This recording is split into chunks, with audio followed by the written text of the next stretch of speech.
Hello world, and welcome to Right On. Coming up, heroes of their own stories.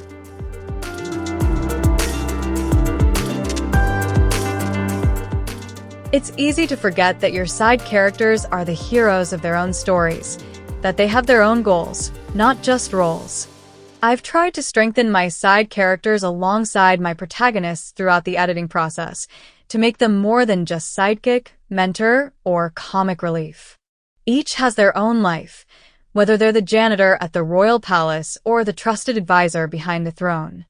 Forget about the protagonist and antagonist. These characters are the heroes of their own stories. What do they want? What are their goals, fears, wants, misbeliefs? Their internal conflicts? How do they impact on our main characters? The richer you make your side characters, the more they support your story. They demand the same treatment, if not the same detail, as our protagonists and antagonists. We have to go beyond a traditional story role. Same as it ever was. If we look at Pride and Prejudice, George Wickham is a secondary antagonist. Traditional analysis frames him as a shapeshifter, a changeling, a trickster. Those are all roles. Let's go deeper. In his own mind, Wickham is a wronged man. That's the lie he tells himself to cover his jealousy and greed. He wants the money and status he believes is his due from Darcy's family.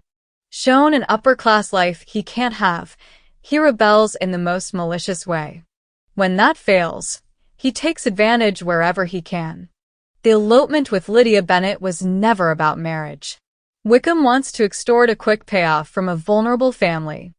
Mr. Collins plays the role of the pompous man, or the fool, another secondary antagonist. Collins is a vainglorious, ambitious, grubby social climber. A lowly parish vicar, Collins uses the reflected glory of his patron to impress his peers, and tries to find a suitable bride to impress Lady Catherine herself. It's doubtful that Collins acknowledges his own hypocrisy. The light fantastic. In my fantasy series, the classic view of Danon is the mentor, guide, and wise man to Jo and Varla. He's literally a shaman, a philosopher, and a healer. His internal conflict? A man of peace, who values living things. He still longs to strike back at the Empire. He wants to find peace, to restore his homeland. Unable to achieve those, he commits to supporting Varla and Jo in any way he can. Risto is a classic sidekick and trickster.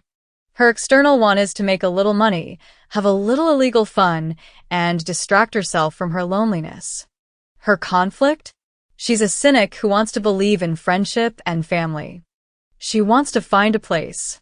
In the meantime, she challenges Jo's plans and values. Jax represents the lamb, the child to be saved and protected. His religious belief weighs him down with guilt. He searches for forgiveness. He cleaves to Jo and Varla like family. Finally, Mardo represents the pilgrim in a search for redemption. A deserter from the Civil War, Mardo is the lost boy who can't forgive himself.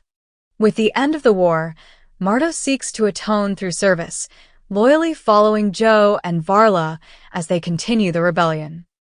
Counterpoint. Throughout the series, these side characters challenge Jo and Varla's motives, beliefs, and goals, even as they willingly step into harm's way.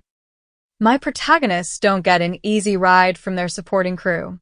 They all want some kind of redemption, some kind of family, and a place to call home. It contrasts with the desire for justice, or at least, vengeance for crimes suffered in the past. Each of them sees themselves as the heroes, or perhaps villains, of their own stories, while Jo and Varla offer a chance to get back onto the right path.